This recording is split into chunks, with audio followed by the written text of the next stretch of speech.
The numbers told the story. They always do. It's one of those idiots who believe in analytics. This is a numbers game with Gill Alexander on VSiN. Good Wednesday morning to you. It is a numbers game at VSiN, the sports betting network. VSiN.com, the VSiN app, Game Plus, iHeartRadio, YouTube TV. However you're taking us in, we sure do appreciate it. It's Gill Alexander. Kelley Bydlon is here, ladies and gentlemen. Producer number 9. So much more than a producer. How you doing, Kelley? Day 3 of Heat Watch. Yeah, it's a steam bath. I'm going to go steam bath over sauna. That's what it feels like in here. You're right. It's got a hint of humidity to it. You're right. Sean, who's our audio guy, has volunteered to go out and find a fan to make it cooler for us. And I just told Kelley, minus 175, he comes back with a fan of the show. He's going to find somebody. I love Sean. Look who I've got here. It's Steve. I'm hoping he comes back with the right kind of fan. that would be great. Yes. Hey, I brought this guy. He's heard of you guys. That's right. Now, I am operating on no horizontal sleep today. Let me explain to you what that means. 11 p.m.-ish Pacific, I fall asleep sitting on the couch like I'm 1,000 years old watching tennis, and I wake up at about 3:30. Then my matches that I'm betting on are actually taking place, so I can't fall back asleep. So here I am, no horizontal sleep. Oh, at that point, you might as well just wake up and start your day. Let's do this. That's right. What are you going to do, go back to bed for an hour? Yeah, what are you going to do? I tried. I couldn't. All right, on the show today, speaking of tennis, and boy, oh boy, Rafa Nadal with the straight set loss in the second round, which was an unbelievable bit of drama to watch yesterday. Sean's back without a fan or a fan. Oh, neither kind of fan. No, neither kind of fan. Okay. Well, we'll just have to suffer for 2 hours.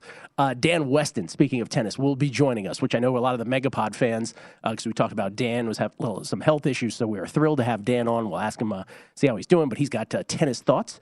One would assume for the Australian Open, day number 3, or the second part of round number 2. So was it day number 4, I guess, now, because of all the suspensions. They've made up the matches, so now we're back to day 4, technically, of the Australian Open, second part of the second round. We'll talk tennis with him, Mike Pritchard, our own Mike Pritchard on the NFL. Sam Monson from Pro Football Focus talking about division round NFL games. Jason Weingarten from Under a Cloud of Smoke as well. Will Hill will join us early today on the show. A little early appearance from William Hilliam. That's right. On the NFL and beyond. We'll get to that as well. So we are packed with guests. We'll also talk about these props. You can bet on where Lamar Jackson and where Tom Brady will end up next year. So we'll do that. Boom, boom, boom. That's right. We'll do that. To start things here, can I go on a little, I don't want to go on too big of a rant here, Kelley. Because, again, we do the show and it goes out everywhere, goes out lots of places in the country. So I don't want to do the whole, hey, we're in Nevada and this sucks kind of thing for too long. Mm-hmm. But I do feel the need to mention it. Mm-hmm. And maybe you can sort of pile on afterwards with your own tale. Love to. So because the Australian Open had weather delays and really heat delays primarily in addition to rain. By the way, it got to 90 degrees, they couldn't play. We're in 100 degrees out here. We play tennis. Come on. But anyway, they had delays. And so it got to a point yesterday where it could have been a whole disaster. They finally got players out on the court. But what I'm getting at here is from a betting perspective is, so you had matches that were scheduled for, their normal schedule of start times yesterday that obviously got pushed back. Here in the state of so now here's the thing: DraftKings, BetMGM nationally, FanDuel, all the ones that have national footprints, the bigger national footprints. You look at we're able to look at what their odds are elsewhere in the country. They were able to, with their systems or someone caring enough, to recognize, this match that was originally scheduled for 7 p.m. Eastern American time, or 7 p.m. Eastern, that hasn't gone off because of all these delays and is going to take place in the middle of the night, we'll still keep it on our betting board for you to be able to bet, right? And there's many of these matches, okay? Sure, because nothing's changed yet, right? Nothing's changed. The matches haven't started yet. We're not talking about the ones that have started already and are in the middle, that were suspended and were resuming. I'm just talking about the ones that haven't started yet. They're not going to start, but because there was an original start time, they were able to say to themselves, but they haven't started, let's keep them on the board. Not in Nevada. So in Nevada, I'll name them: Circa, Stations, Westgate, William Hill even, surprisingly. Once the original match time goes off the board, they're unable to keep it available for betting. It is the most unbelievable. The Win. None of these places had these matches available, except for two. Boyd and Resorts World, of all places, were the only two places that figured out, or at least had the systems or someone who cared enough, whatever it was, we'll still leave these up available for betting. Now, again, is this the biggest problem on earth? It is not. But for those of us who live in this state that is supposed to be, right, the pioneers of sports betting in this country, and I just want to warn everybody that when you come into Nevada for your trips, don't be surprised. This is just tennis, and I know some of you are going to be like, it's tennis. I don't bet tennis anyway. Yeah, but it's everything. Live betting options, Kelley. You have golf, a golf perspective on it. I mean, that's what I was going to say. It's what you're talking about with us. This specific example, right, that you're bringing up. Does it sound like woe is us? We might be complaining about this random one. No, but for people like me and you that bet niche sports, we're going to call them tennis and golf regularly. We bet them regularly. And the fact that you have limited options every single week that you do it, yes, it just makes it tough. And it's, I mean, look, the books that you brought up, some nationally, we even talked about, what we talked about Bet Rivers last week offering each ways on golf. There's just 80% of the bets that I would make on golf, I don't have available to me here in Nevada. And people who listen to this show for years, Kelley, Vinny and I would do our thing Friday, and I'd get into Vinny, right? I'd be like, where's your tennis? He'd be like, well, Gill, there's just not enough interest in it. If you build it, they will come. Yeah. It's like Steve Jobs, what was his famous line with Apple? They don't know what they want. The consumer doesn't know what they want, right? So it's like that attitude doesn't, and I'm not picking on Vinny, but it's like that was from 4 or 5 years ago. It's 2023. Come on, let's do better. And I wouldn't care as much. My final thing I'll say about this, I wouldn't care as much, Kelley, if it wasn't for the fact that one of those places I just mentioned, stations, lobbies to keep other businesses out of the state for betting. And then another one of them, our buddies who do so well over at Circa, and we praise them all the time for the contest, they're like kind of chirpy on Twitter a lot, right? And maybe you shouldn't be so chirpy if that doesn't happen. And, it's tough. Things are offered. And a lot of this is a lot of it, I don't think it's going to change until one of these outside businesses, more national if they're ever allowed in, gets in here, and I don't know when the heck that's going to happen. All right. Anyway, that was my rant. That's all I got to say. Can we go back to a bet we made last week? Yeah. So, and we ran into a wall on the bet, so I didn't explain all the math, and I know how sexy math is on the show. My head's like, did I make a smart bet in the past week? It doesn't feel like it. No. Remember last week I said, hey, look at these stage of eliminations. Yeah. So I said, hey, look, Tampa Bay and Dallas, they're both north of plus 200 in the stage of elimination division round. So you should bet both of them. I believe Tampa was plus 250, and I believe Dallas was plus 225. Yep. Tampa Bay plus 250, Dallas plus 225. So here we are now, and it's Dallas up against San Francisco. And so I hope people realize that was a good bet, and I hope people made the bet. The reason that it's a good bet, and we do have a couple minutes here, and I don't want to go crazy with the math, but essentially what we were doing in there, and if I had time to explain, I would have, is we were making a unit bet on the Cowboys, a unit bet on the Buccaneers, and the Cowboys were the one that ended up winning, and they were plus 225. So essentially you were laying 2 to win plus 125, which is a minus 160 bet. It's a minus 160 bet. So now you have the Cowboys up against the Niners, who, by the way, have what I believe to be a way muted price of minus 3.5, which on the money line is minus 195.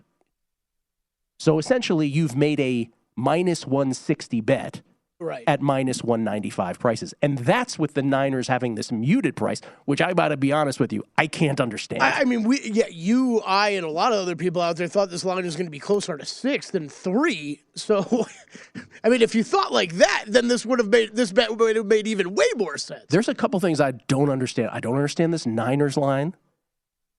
And there's so much. We'll talk about our bets later, but it's, in addition to the fact that it's just a matchup, again, it's the Cowboys on a short week. Yep. The Niners on a long week, cross country, 4th road game in a row. There's all that kind of stuff, too. I guess the part I'm most confused about it, Gill, with the number is more it's not where they opened it No, it's not the number that I thought. I'm just more surprised where the movement's gone. And the movement's gone towards the Cowboys. This is what I'm getting at. It's gone towards the Cowboys. And then the other one, there was a Cincinnati +6 that popped up right behind us at the South Point yesterday. Oh, I was sitting here doing big bets, and I'm like, there was not even a 5.5 in town, Gill. There was a 6 at the South Point, and then it was next best number was 5. I don't understand either move. I get it, the Bengals have the 3 offensive linemen, right? But that just seems way overboard to me, again, for a quarterback who this side of Tom Brady gets rid of the ball the quickest. And when last we looked in the DeMar Hamlin game, the Bengals were playing pretty darn well. I get it, this one's in Buffalo, and the Bengals did get screwed on that in the whole scheme of things. But both of those line moves do not make sense to me. By the way, one more thing about the Tampa Bay-Dallas matter that we're talking about with that bet, because I'm sure there's going to be some people out here who are new to sports betting or newish to sports betting who are like, well, Gill, it's not a winner yet. I mean, the Cowboys could beat the Niners. Yes, you're right, they could. They absolutely could, and then we will have lost 2 units. But the point is, you got to make plus EV bets, and the more you make plus EV bets, the more that the more successful you will be you'll be more successful at a higher rate when betting sports. So no, can we guarantee that the San Francisco 49ers will win? I think they're going to win, but can we guarantee that they're going to win in this game? Of course not. But you keep putting yourself in position, making good bets, and good things will follow. By the way, the reason in the whole sort of setup for that bet was San Francisco wasn't losing to Seattle. That would have been the only thing that could have possibly made that a bad bet. We'll come back. Will Hill will join us. We'll talk NFL division round with him and whatever else he's betting. The man bets all across the board. We'll talk to him on the other side. It's a numbers game at VSiN, the Sports Betting Network.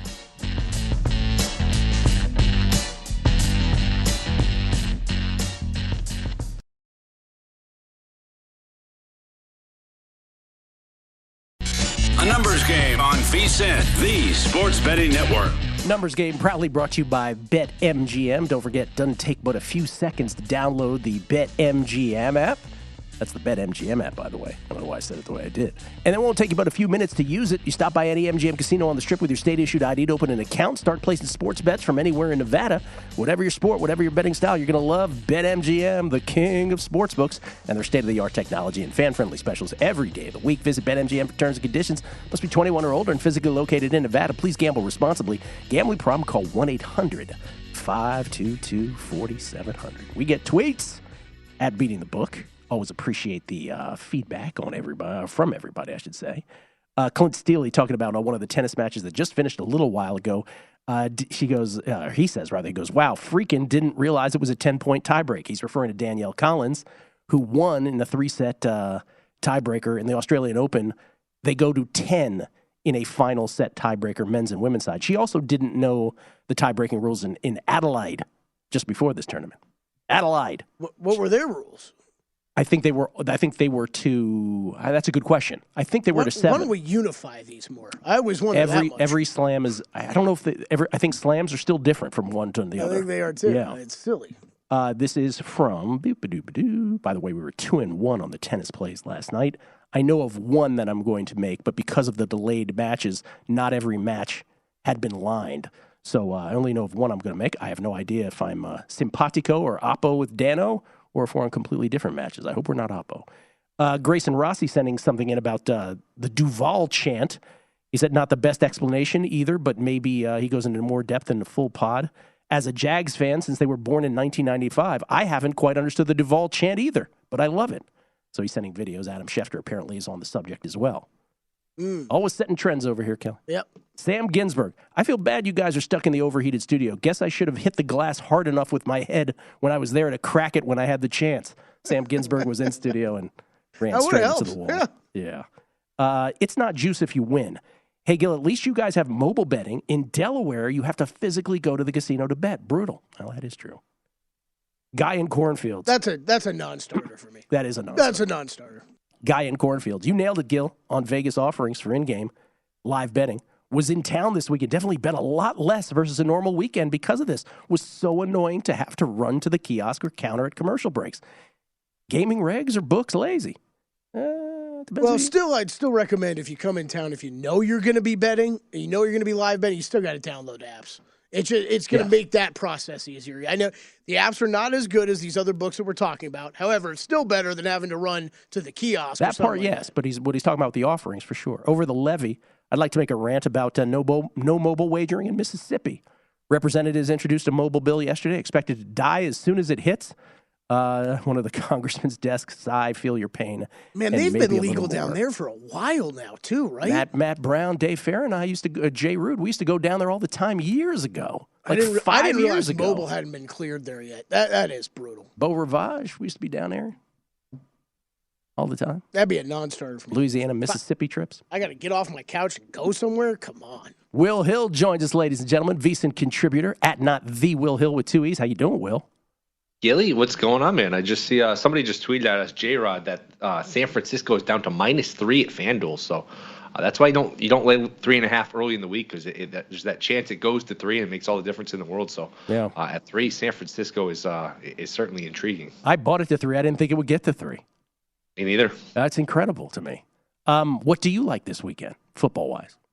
I do like San Francisco. I think it's a tough spot for Dallas. 4 straight road games. San Fran's got the 2 extra days of rest. Usually I don't, try not to buy into the narratives of that stuff, but to me that's a big difference in terms of the rest and the road games. And I just thought that was a little light to begin with. To me, I mean, look, I was on Dallas last week. I thought it was ridiculous. People overreacting to a bad performance in a meaningless game against Washington. Meanwhile, everybody forgave Tampa sin, so I was on Dallas.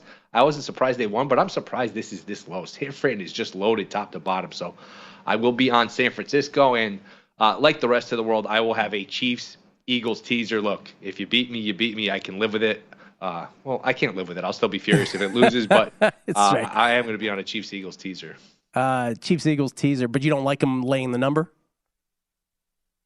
I was just worried about a backdoor. I could see them up 10 late and Lawrence taking them in, kicking a field goal, cut it to 7 or 3. I do like the over in that game. I know overs did really well last weekend, and boy, they came close to 5-0 if they could just make some extra points for Dallas. But to me, that's like a 34-24, 34-27 type of game. If I had to take it or lay it, I guess I would lay it, but to me, these teasers are just so much better. I don't want to, come down to a garbage time touchdown. But I do think the Chiefs probably win in advance. Just to clarify, the over you like is the Chiefs-Jaguars game? Yeah, to me, that's I think we're up to 53 now. To me, that's just like a 34-24 type of game. I'd be interested in what a Chiefs team total is. Usually it's around 30.5, 31.5. To me, the Chiefs are going to get their points here. Jags are not good against the pass. The Chargers didn't really expose that. They're slow receivers, their route tree, everything is underneath. I think the Chiefs will be able to exploit that, especially with some extra time to prepare. And the Jags, to me, have turned into an over team. They can throw it, and they're bad against the pass. So I think we'll see a lot of points in this one. Should be a fun game. That was the amazing thing about Brett Maher missing 4 extra points, is that a game that looked like it had no business ever going over then required the 4 missed extra points to go under. It's incredible. And then an onside kick still had it in play at the end. It was incredible on the total. 31.5 is your team total for the Chiefs this week. 31.5. Now, interestingly, Will, the one game that you have danced around here early is the marquee matchup between the Bengals and the Bills. What do you make of this? Like, I'm equally surprised. I'm super surprised that the Niners line is crashing like it is. I'm kind of equally surprised about this, even knowing about the offensive line problems with the Bengals. I mean, this is consensus 5.5 now. Yeah, I'm surprised. Well, I'm not surprised. I was surprised 2 weeks ago when they played, obviously, the infamous Hamlin game. I was surprised that it was 2.5 in Cincy. That told you what they thought about the difference between these two teams. So I was surprised by that. I don't think there's 5.5, 6 points difference between these two teams. It's funny. I haven't liked what I've seen from either team. Both teams were really lucky to just survive and advance. Obviously, the Bengals' offensive line issues. They're just not as good as they were last year. I don't think they can really run the ball with Mixon. They miss Awuzie at corner. The kicker's been an issue. That kicker was nails last year. He was making everything in sight. He's been a little shaky this year. But then on the other hand, the Bills, look, I mean, they're life and death with Skylar Thompson the other day after going up 17-0, which was just incredible. So to me, there's not 5.5, 6 points difference between these teams. I could see this being a field goal game. So I'll probably end up betting Cincy. Yeah, I feel like I'm watching a different sport than these markets. Yeah. Like the Bills have not been great and I know they've won them all. but they just don't look like a great football team for a long time now, for about 2 months. So let me ask you the Megapod questions, just with these 4 games. What's the big favorite? We'll throw the Niners game out. What's the big favorite most likely to lose then? The Bills probably is the easy answer, but if it's not that, which are the 2 other big favorites? One of them loses, either the Eagles or the Chiefs. Who is it? I guess I'll go with the Eagles just because, maybe Hurts isn't healthy. The Eagles have been banged up. Giants playing with momentum. I like the Eagles in that game, though. I think there's some variance there because the Giants are hot. The Eagles haven't played well. The Giants even kept it competitive with their second, third string guys. But this is a tale as old as time with these wildcard teams. They look good wildcard weekend, and because we've seen them, it's recency bias. We don't see the other team. We all fall in love with the team we just saw. And a lot of times they go to the team that's better, home, rested, and they get stomped. So I think Philly would win. So I guess Philly would be the answer just because, who knows about Hurts being healthy. But I do expect Philly and the Chiefs to win. Is that also the answer to if you had to make a bet on a side in 3 of these 4 games, but you got 1 pass, is it also Giants-Eagles that you would pass on? Yeah, the hook scares me a little bit. I think at 7 I'd fire on Philly. But yeah, the hook scares me a little bit in the uncertainty with Hurts. But by all reports, the injury Hurts had is like a month or so injury. By all sort of indications here, he should be good to go here, especially with this time off. So that'll be an interesting game. All right, what else you betting then? I got Missouri tonight, college basketball. They are playing Arkansas. Arkansas seems to have a lot of difficulty putting that orange little basketball through the hoop. They shoot 29% from 3. They can't score at all. So I got the Fighting Parles, the Fighting Ben Wilsons. They actually they can shoot 3 a little bit, and they are home. So I have Missouri. I have the Thunder in the NBA. Got a few NBA for you. Let's go, Willie. Let's do it. I'm on the Thunder, too. Let's go. They should put out futures. I don't know if they'll ever do this. Futures like a team that can win a championship in the next 3 years, because the Thunder, I don't know if it'll be 2 or 3 years, but they are a sleeping giant with all their picks, all their young talent. They're going to be good, and they've been good against the number here. And I took the over 245 in Lakers Kings. It's up there, man, but neither team plays any defense. Kelley was looking for a bet on the Pistons to make the playoffs within 3 years. Yeah, that was like 2 years ago. Will, I'm all about these kind of markets. We got to get these going. Why couldn't they do it? They're just holding up your money for a few years. They could do it. Exactly. They didn't like the Westgate have something about something well into the future? I say it's just in my ear. I don't know if it's still up, but they had a over-under, I believe, on Majors one by Brooks Koepka. Yes. Like in the next Mahomes, 10 years or something? Yeah. When Mahomes signed his contract, how many Super Bowls he would win? That one too. So, well, someone's doing it. You're right. They just get to hold your money for a while. Will, always a pleasure, man. Plug your stuff. Plug it. Twitch.tv/Goldboys Network, Goldboys Discord. Appreciate it, guys. Thanks. Will Hill, everybody. At Not The Will Hill. Always love checking in with Will. We'll come back. Lamar Jackson, Tom Brady.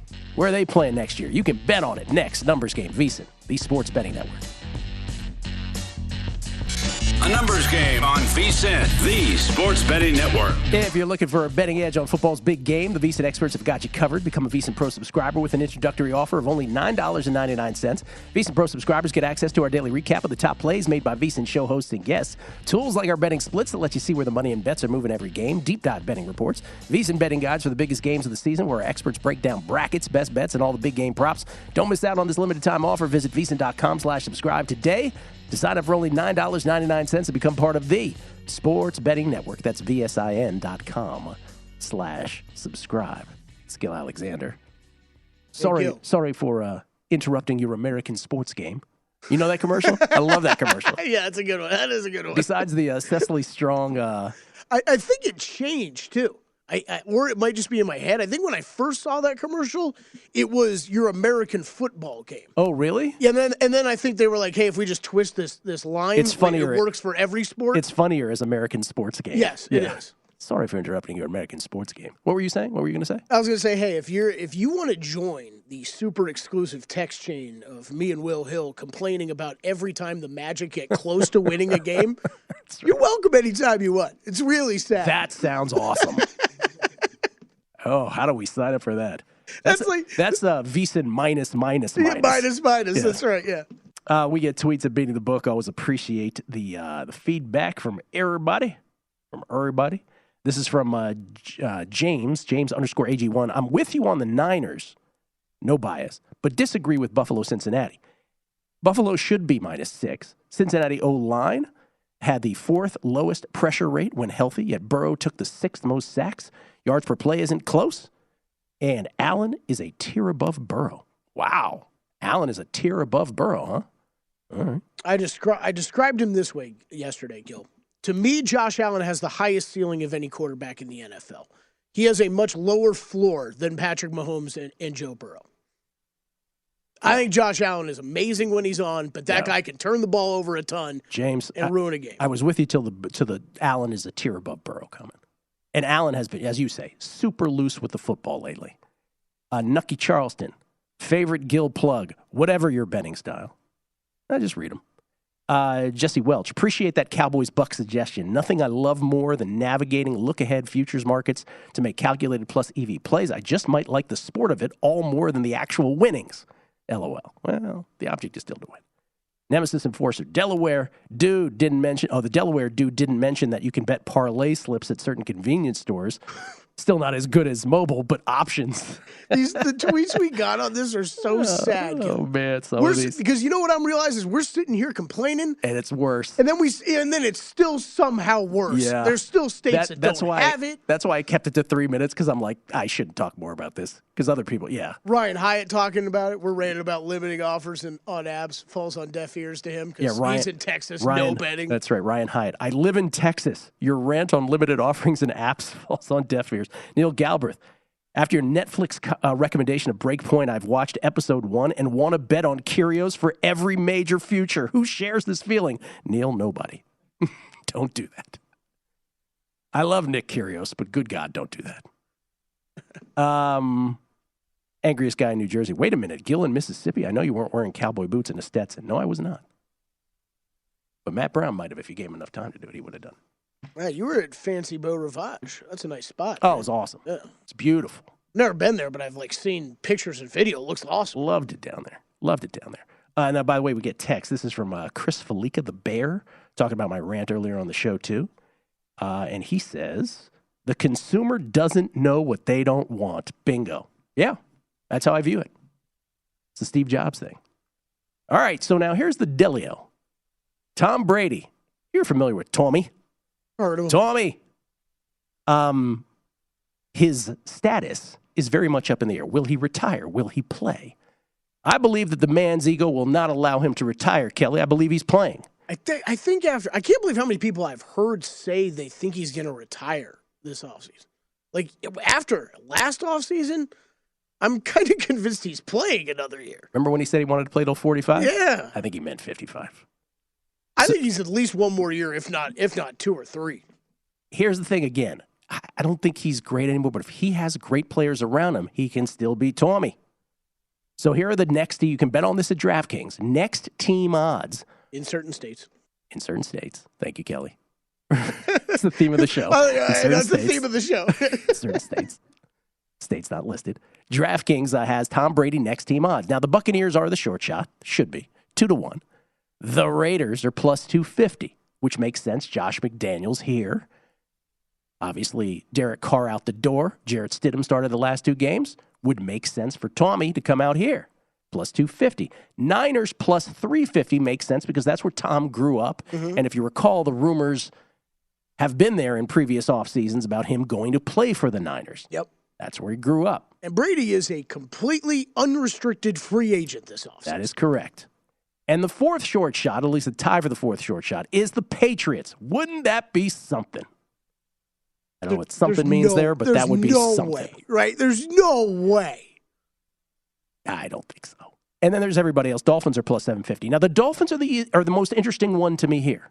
Because the Dolphins at plus 750, remember, it was going to happen. Yes. Sean Payton / Tom Brady to Miami was going to happen if the Brian Flores lawsuit didn't occur. Yes. Now. And what Brady was going to, get an ownership piece or something? There was like this long-term plan for Tom Brady with the organization. And he's got a house in Miami. Does he still have a house in Miami? Oh, I think he does. Okay. Oh, you think he went in the divorce or yeah, something? He would have lost that house. I don't know. I think if you tell me you must make a wager here, the wager is the Dolphins plus 750. I agree. If I had to do All right, we did discuss it quickly yesterday on the show. What do you think is the realistic landing? What is the most realistic landing spot for him? Raiders or Dolphins. I think Raiders it's or Dolphins. I think it's Raiders, but I would not bet that at 2 plus 250. I mean, the Dolphins thing has everything to do with the fact that Tua, right, has been in and out of the lineup for multiple reasons. And it's Tom Brady. Tom Brady with Tyreek and Jalen Waddle. Yes. Just picture all those long bombs to Mike Evans going through his hands or a foot out of reach this year. By the way, is that not the season in a nutshell, by the way? Yes, 100%. It's like Mike Evans streaking down the sideline and Tom Brady misses him by a yard. Or he hits Mike Evans in the hands and Mike Evans drops it. That happened a lot, too. By the way, what's the most ridiculous team on this board? I would say the Commanders at 20-1. 20 to Commanders. Can you imagine Tom Brady, someone going up to Tom Brady and be like, how would you like to be the quarterback, and I mean the starting quarterback, you ready for this, Tommy, of the Washington Commanders? Yeah, I think that. I think Seahawks, just of like you have all this draft capital and like you're kind of rebuilding as this young team, and it's like, we're bringing Brady. Yeah. How about Lamar Jackson? Lamar Jackson's status very much up in the air, and as Kelley reported yesterday in the Ravens gossip segment, who's to know what's happening there? Whoa. Was that J-Rod who tweeted us last night? That blew my mind. Blew my mind. We had no idea that it was the anniversary of the debut of That's So Raven. Like the 20-year anniversry. How coincidental By is that? From the day. We are amazing, Kelley. If only we had come up with that name for the segment. Yeah, if only we had anything to do with it. So Lamar Jackson missed the last 5 games of the, was it the last 5 games of the regular season and then the playoff game here last week? Again, I can't even count anymore. Yeah, I'd have to look. The injury was very much nebulous for many of those weeks. And then right before the final game of the season, Lamar on his own comes out and saying, hey, I got a level 2 PCL sprain. And it didn't look like Jim Harbaugh and the Ravens were too happy about that. So Lamar Jackson's next team odds. Note the subtitle. If he does not return to the Ravens. If he does not return to the Ravens, because the different than Brady. Ravens are not listed here. The Jets are the short shot at plus 250, followed by the Falcons at plus 350, the Raiders and Panthers at plus 750, and then the Commodores and the Patriots both at 9-1. Everybody else double digits. Okay, let's play with the game that he doesn't come back to the Ravens, which is very possible. Insert Chris Andrews. No one should get paid $230 million as a quarterback rant. Yeah. Doesn't it feel like a Jets thing to do? I mean, I'm not racing to make that bet because it's plus 250. Yeah. But Zach Wilson, Mike White, Joe Flacco, Fakakta, three quarterback situation. That feels very Jets-like. Yeah, but I also think this is the toughest one because I think it is. As much as I knock Lamar Jackson sometimes, he is a offense-changing weapon. If you told me he was going to be the Commodes quarterback next year, I'd be like, sweet. You'd be going nuts. Yeah, I'd be so thrilled. Yes. So I think this is tough to bet because if he actually goes, he's actually gettable by teams. Every crappy team in the NFL, which is a ton of them, should be lining up to offer, 100%. Hundreds of millions of dollars to this guy. Because he may not win you a Super Bowl, but he may get you to the playoffs in your current form. Overnight. Just take a ride down the Beltway, Lamar. Let's take a 95, now the 495. I would love to see him, a team actually be able to get him. Because I think teams will be going nuts. Lamar Jackson. You can bet on that at DraftKings as well. We'll come back. Dan Weston on the Australian Open next. Numbers Game VSiN, the Sports Betting Network.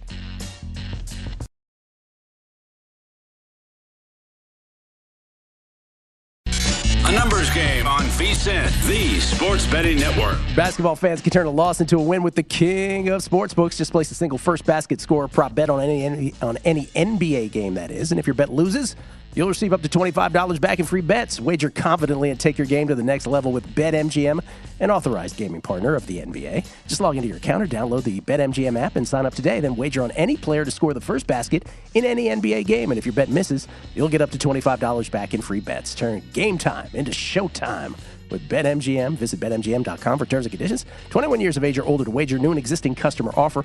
All promotions subject to qualification and eligibility requirements. Rewards issued as non-withdrawable free bets or site credit. Free bets expire 7 days from issuance. Please gamble responsibly. And if you have a gambling problem, call 1-800-GAMBLER. Promotional offer not available in Mississippi, Nevada, or New York. Pro tip. Kelley, do you want to do the pro tip jingle real quick? You want to do that or no?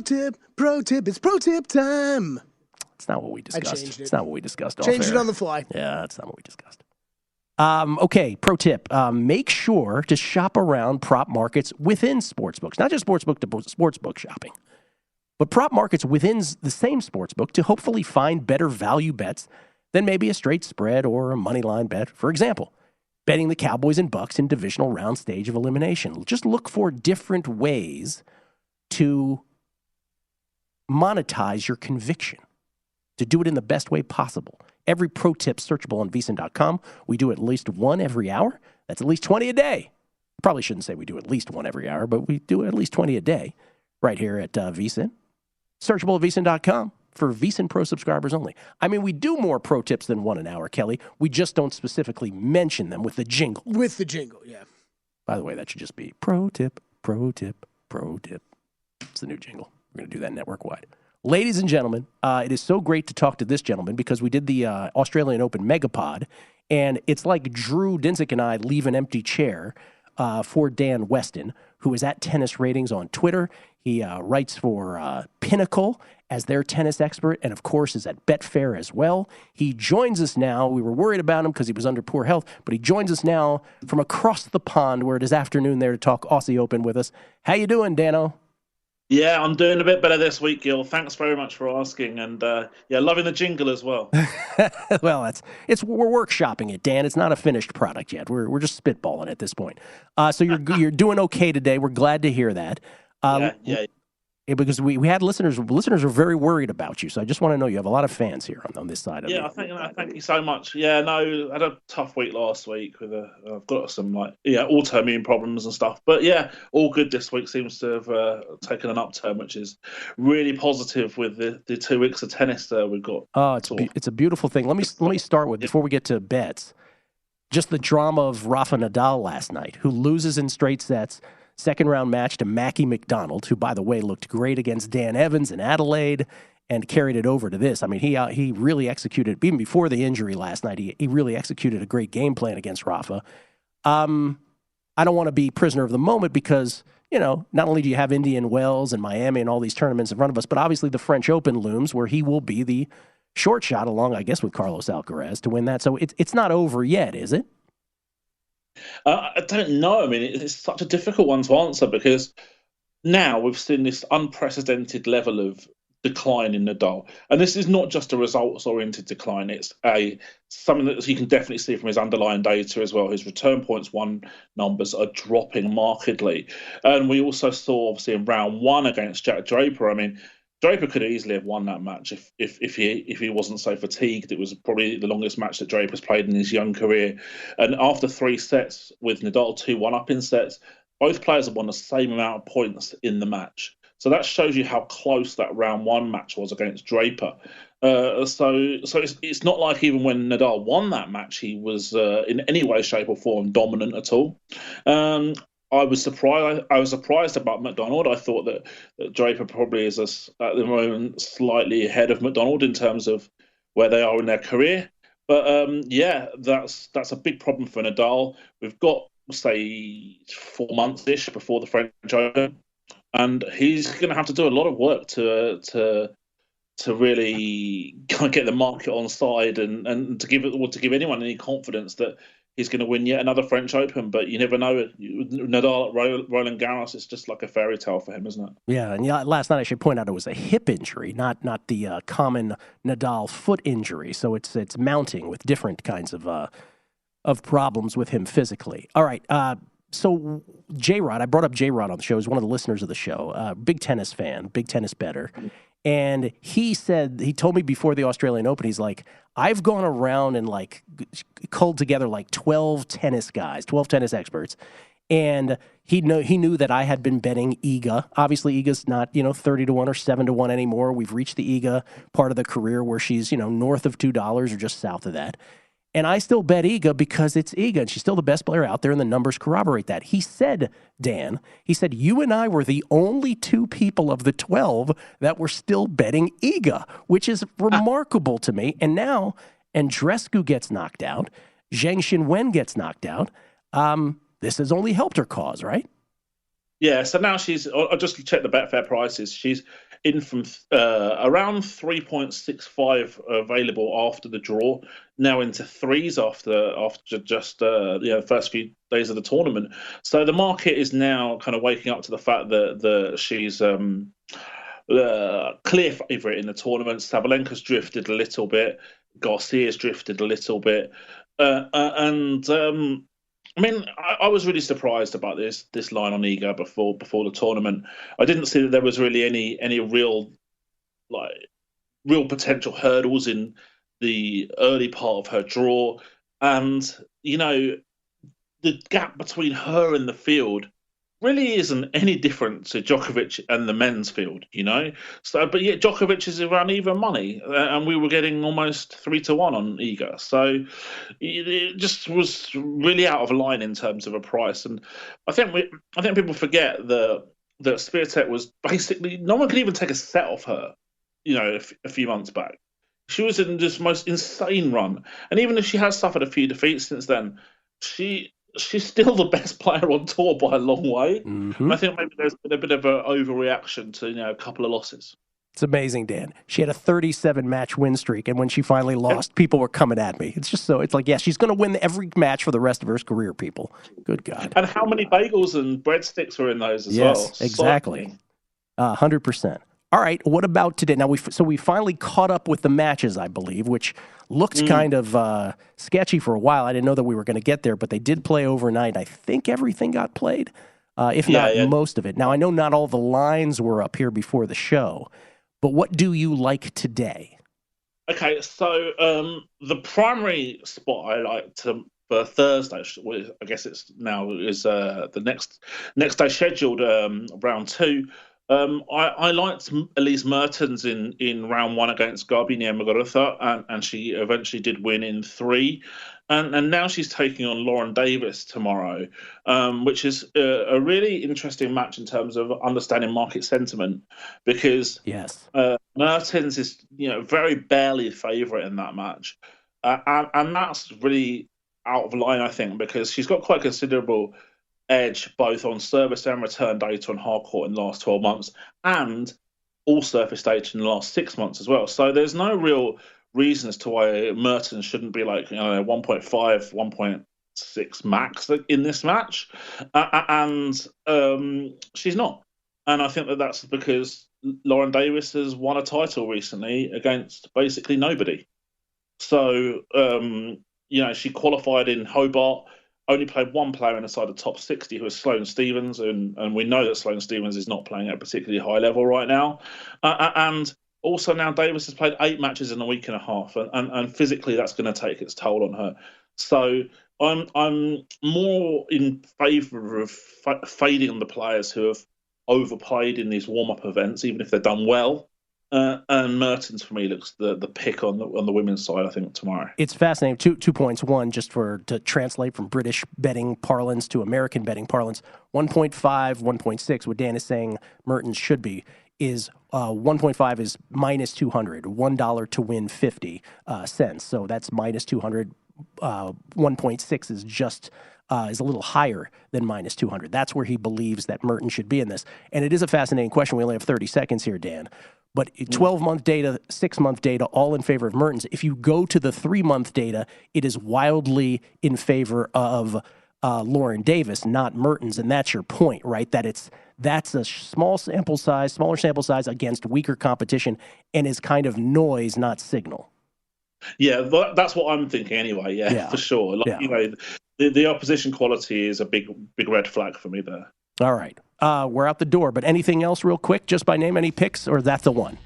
Not much in the men's. If I was pushed for an upset, Maxime Cressy could make life very awkward for Holger Rune. Big server.